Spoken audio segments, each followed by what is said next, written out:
What's up, everybody? Happy Tuesday. Hope all you're having a great day so far today. Getting into this episode of Bold and Beautiful. I was enjoying the shit out of this episode. I'm not even gonna lie to you. Taylor was working that dress. She was looking fine. That woman was looking good as all hell. I can't blame Deacon. I can't blame Deacon. Deacon was pushing all up on her, and I can't. I cannot fault Deacon. I will say, I feel like Taylor wore that dress on purpose. She was looking flawless head to toe on purpose because she knew good and well she was about to get on a jet with Ridge for hours. And she wanted to remind him by looking so damn good. She wanted to remind him, like, this all could have been yours, but you chose to go back to your trick over this. So now you just gonna have to stare and admire, but you can't touch. I love that. I'm like, exactly. Show his little stupid behind what he missing out on, and know that he can't touch none of that. You know what I'm saying? She was looking good as hell, just looking scrumptious. I cannot blame Deacon. Let me tell you something. I was skeptical about her and Deacon and a potential relationship between them. I really was. I was skeptical at first. The reason I wasn't on board was simply because of his connection to Brooke. I wanted Taylor to be with somebody who had no affiliation with Brooke whatsoever. That's what I wanted for her. But you know what? I can get on board with her and Deacon for the time being. Not long term, but just to piss Brooke and Ridge off, I'm here for it. Because you know that's what it's going to do. And that's what Deacon was getting irritated by. Because he felt like Taylor was pretty much, you know, pushing him to the side because she didn't want to, have no conflict with Ridge or whatever. And he was irritated by that. He was like, why does Ridge always get a say so in what people do? And I totally agree with Deacon on that. You know what I'm saying? I totally agree. I can understand why Taylor wants to keep the peace, but at the end of the day, it felt good. It looked good to see a man pursuing Taylor. Because what man, in their right mind would not want a woman like Taylor? Professional, accomplished, gorgeous as all hell. You know what I'm saying? Who wouldn't want that?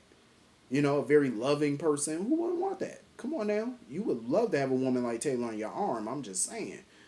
Um, so I totally get it. You know what I mean? Like, at this point, Taylor should just live her life. To hell with Brooke. To hell with Ridge. Who cares what they think? Um, Deacon, though, I love the little flirty banter between them. I really do. Like, Deacon he was like, you see this body? Like, he was all, trying to show out for her. And Taylor had no choice but to laugh. Like, I loved it. I loved every freaking second of the two of them. It was cute. And it was so freaking funny because Deacon was like, "Oh, when you come back to LA, I'm gonna be thinking about you, while you're gone." And Taylor was like, "Oh, okay, we need to pump the brakes on that one." He was like, because Deacon felt like he wanted to see where this is going, and Taylor looked at him. She was like, "And what do you think this is?" I love Taylor. She was sitting there trying to play with him. I'm like, Taylor, you know good and well what he talking about. He trying to knock boots. You know what that man talking about. You came up in here with that. You got that little freakum outfit on. You looking good. You know what that man want. You know what he lusting for. You know what I'm saying? Like, Taylor, stop playing coy now. You know that man wants some of that. He wants some of that yum yum. That's what he want. But I really do like them together. I really do. I'm feeling it. I am feeling it. The chemistry between them is definitely there. And you can tell Taylor feeling him. Taylor is definitely warming up to Deacon. Um, she gonna try to play hard to get for a little second. And you know what? I'm not mad at Taylor for playing hard to get because she gotta let people know she is hard to get. That's what she gotta do. Don't play too hard to get now, but just let him know that you are hard to get and he gotta work for it. He wanna knock boots with you. He got to put in the time and the effort. And I am so here for it. Um, so she ended up getting on the jet with Ridge and whatnot. And Ridge was just wondering like why Steffi put on that brave face for them when they talk to her all the time. But I mean, that's what people do. You don't. They hide their emotions on the inside, but on the outside they're smiling, making it seem like they got it all put together. I don't blame Steffi for breaking down and checking herself into a facility and stuff like that because she just lost a husband. Her son lost a father, so they think. You know what I mean? That's a lot. It's a lot to mentally handle. You know, it's a lot on her because you just get a lot of these thoughts. So I can understand why she finally just cracked and was like, no, I need some help. I need to check myself in somewhere. And I felt like that was good on her because nobody made her do that. That was a choice that she made on her own. You know, some people, you got to force them to get help. She recognized that she was cracking under the pressure and was like, no, let me go get some help. You know, not just for me, but for my kids. So I respect her for that. I really do. That's why I love me some Steffi, because that's a strong ass woman right there. So she was definitely named right when she was named after Stephanie, because, you know, you're named after somebody who was strong. You know, so of course I'm not surprised that Stephanie is strong. You know, and smart and savvy. You know, she takes after her grandmother. And it's times like this where I really do miss Queen Stephanie Forrester. I really do. That was my love. I miss her. I totally understand why Susan retired, but damn, man, I could have went with some more years with Stephanie Forrester on campus, because I would love to know like what Stephanie was saying do with all this going on in LA right about now. Like with all this stuff going on, like what would her reaction to all this shit be? That's what I would want to know. So anyway, moving on from that, I totally get where Liam is coming from, because Bill shocked the hell out of me. I'm like, when Bill sat there actually doing something selfless for somebody, I was shocked too. So I can't blame Liam for his reaction, because Bill was like, "Oh, the woman is in her room." Liam said she got a room.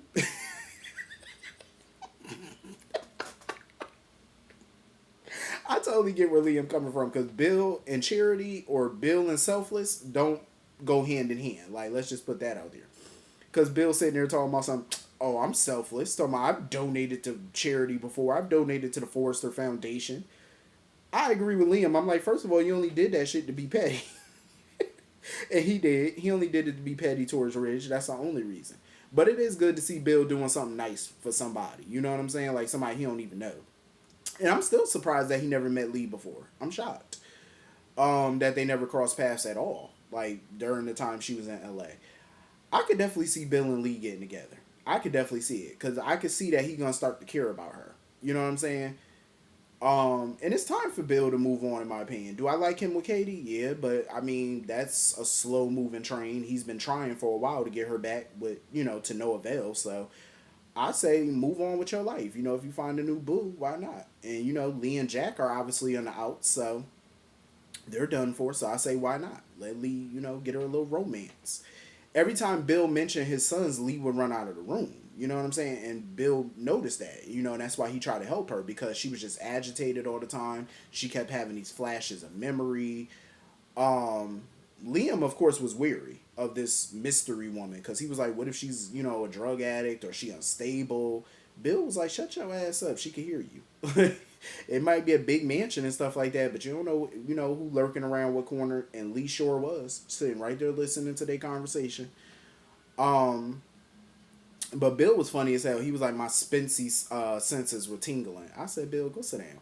But I am happy that Dollar Bill, you know, found her and stuff like that. I was happy though when she came into the room and stuff, and because they were talking about Steffi and Finn and stuff like that. So I was happy when she came in the room and Liam turned around and he saw that it was Lee, and you know he was shocked to see Lee, and Bill was shocked. He was like, Lee, Finn's mother? He was like, why you ain't telling me who you were? Because I think she probably didn't tell him, because she, you know, Lee is she's traumatized. Like, she's still playing everything that happened with her and Sheila in her head. Like, she's still playing those events in her head. She went through a very traumatic experience. I mean, the woman almost died. You know what I'm saying? Thank God she's still here. So she started telling them about Sheila and stuff like that, and how Finn is alive. And Bill and Liam was looking at each other shocked but a little weary, because they probably not going to believe her at first, because they're going to be like, you know, you're a little delirious maybe. You know what I'm saying? You done been through a traumatic experience, so maybe you're not thinking correctly. But nah, bruh, she thinking very correctly. Her boy is alive. Speaking of her boy, I love that Finn is not taking no shit from Sheila. Like, Sheila continues to sit here and play this little delusional game. Oh, what about my compassion? What about people having mercy on me? Steffi didn't show me any mercy. Her and Lee, oh, I trusted them. They lied to me. Sheila, shut up. Like, you just will not take responsibility for a damn thing. Oh, they wouldn't give me any compassion. Woman, what compassion could anybody give you? You still once a psycho, always a psycho. Always a damn psycho. And everything about Sheila is psychotic. and I'm glad Finn is seeing that for himself. I loved on yesterday's episode how he hemmed her up against that door. Yeah. Finn had her ass in the choke. I said, Finn, choke the life out of her ass. Like,